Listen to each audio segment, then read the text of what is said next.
The ancient Greeks had two words for time. They had one that described the quantitative definition of time. And that's the time of hours, of minutes, of productivity, and really visualizing time as a series of identical squares. Where if you want to be productive, if you want to have a meaningful life, you're supposed to fill all of these squares with as much stuff as possible. And so if you look around and you see other people who seemingly, they look like they're managing to achieve more, to be more productive, to put more stuff in those squares, you feel like you're late. You're not going fast enough. You're not being productive enough. And I have another word for time, which is kairos instead of chronos. Kairos is the qualitative definition of time. And kairos, because we don't have this word, is harder to describe, but I'll try to give it a shot. The best way I can describe it to you is when you have a beautiful conversation with someone and then you check the time and you're surprised because you feel like it was 5 minutes ago that you started chatting with them and it's been 2 hours. And you feel like, where has the time gone, right? Kairos is when you get married and it feels like it's the biggest, longest, most beautiful day of your life, even though it was just 24 hours. So in a positive way. It's when you lose someone and the minutes seem like they're dragging forever. It's when you're just before getting on stage and your heart beats so fast that you feel like everything is rushing around you. And it's the idea that time is elastic. It can expand, it can contract, depending on the depth of your experience in the moment. And when you optimize for Kairos time, you optimize for the quality and the depth and the richness of each moment in your life, and not the quantity of work, the productivity, the widgets, the tasks, the to-do lists that Chronos time is encouraging us to focus on. You know what's fascinating right now with AI? I'm in an AI mastermind, actually, because I see the beauty in it, and I'm going to ride the wave and be as conscious as I can with AI. There are many people that are coming at AI with, I think, malevolent intent. Just like any new movement, there's always going to be people that are self-serving and people that are more serving others. Yet the part that really excites me is when we look at this concept of time, AI is doing so many things for so many people right now. Like, we're in 2025. You could listen to this podcast in 2026 and AI might have quintupled or, 20 times X'd its productivity amount. I think what we really are desiring from AI, if we're conscious about it, is we want to be in that kairos, like you're talking about. We want to give AI the things that we don't enjoy doing so that we can spend more time with our family and our loved ones being in kairos. Do you agree? Oh, absolutely. And AI is such a good example showing that with different tools, ways of approaching things, and really reimagining your own relationship to time, you can actually demultiply the amount of time that you have. And all of a sudden, you're able to actually be in different places at the same time, working on different things at exactly the same time. And so instead of seeing yourself as just this one little robot that is supposed to go through work as if you were sitting in front of a conveyor belt, you can have this very nonlinear approach and also decide moment to moment what is more important to me right now. And if it is spending time with my children and reading them a bedtime story, for example, I might have AI take care of some of the other stuff. Absolutely. So I think it's going to be absolutely fascinating to see how AI is also probably going to completely change our relationship to time as a society. How so? How do you think that'll happen? I hope that it will reduce time anxiety. People will realize that they have a lot more time than they think, and also a lot more control over the way they manage their time. And I think this sense of agency and this empowerment around the way they manage their time is probably going to reduce time anxiety. It's such a paradox, though, because as my team and I have gone into leveraging AI, I've been experiencing time anxiety that I'm late about learning about it.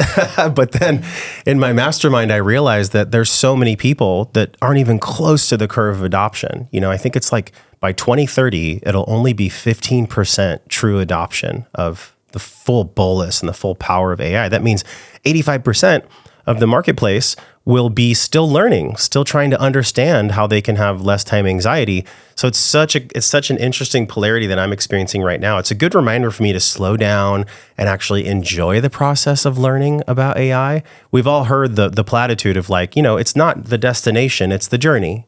And I think intellectually we get that. Like we understand, it's not that I'm going to get there and then all of a sudden I'm going to take a deep breath, because I'll tell y'all, the minute you get to one mountain, you're looking at another mountain. What I'm saying is there's no there.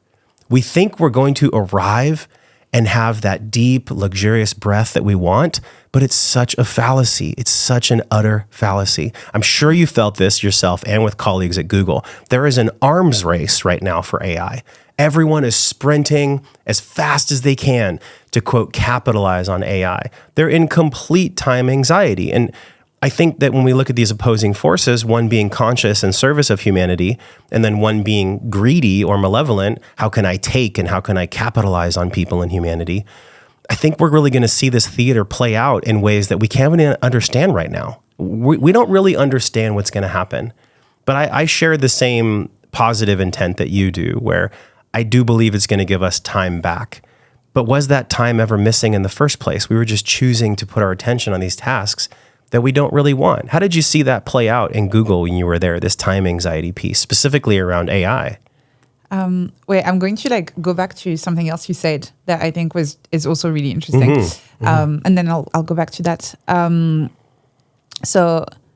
First, I kind of want to address what you mentioned about feeling like you're late already. Yes. When because a lot of people, even though you're not, but also again, as you were saying, just the notion of being late implies that there is a fixed timeline with a beginning, a middle, and an end, and you're somewhere on that timeline.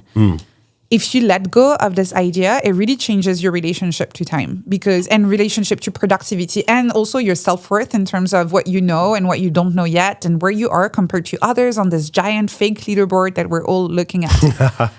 Because when you think about the internet, for example, there was a beginning where at some point people were working on this and a bunch of other people felt like they were late. And then there was another beginning when we had social media. And then there was another beginning and another beginning. There's always a new beginning at some point that you can choose to join and learn and explore and build around. And so you're never late, really, because as you were saying, there's no end. There's no end. There are only just new beginnings all the time, and you can decide to opt in or opt out every time you notice that there's something new, there's a new wave, and it never stops, and it won't. So when you think about it this way, it also removes some of the time anxiety because it becomes a lot more intentional. You can notice the wave. There's definitely a new AI wave right now. Yeah. And you can decide, am I actually interested in this? Is that something where I can build around and maybe serve others while building something meaningful and sustainable for myself and my family? Yes, let's jump in. If the answer is no, I'm going to keep on focusing on whatever actually, fulfill those requirements right now, where I'm having fun, I'm making money, I'm working with people that I love, and I can see myself keep on doing this. And I'll just wait until the next wave comes, because it will come. And then I can decide if I want to jump in. Yeah, going back to enjoying the journey. It's interesting that I am this driven person, yet at the same time, I realize that what got me here isn't going to get me to the next 3, 5, 10 years of enjoyment. It's almost like, when you fill a rocket ship with fuel, it burns all the fuel and then it goes into the sky. And then it relies on the absence of gravity to float it through space. Some people believe the Earth is flat. That's a different podcast.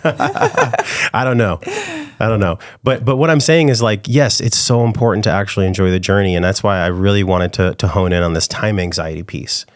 If you love that video, you'll love the one on the screen right now. Click the one on the screen and enjoy.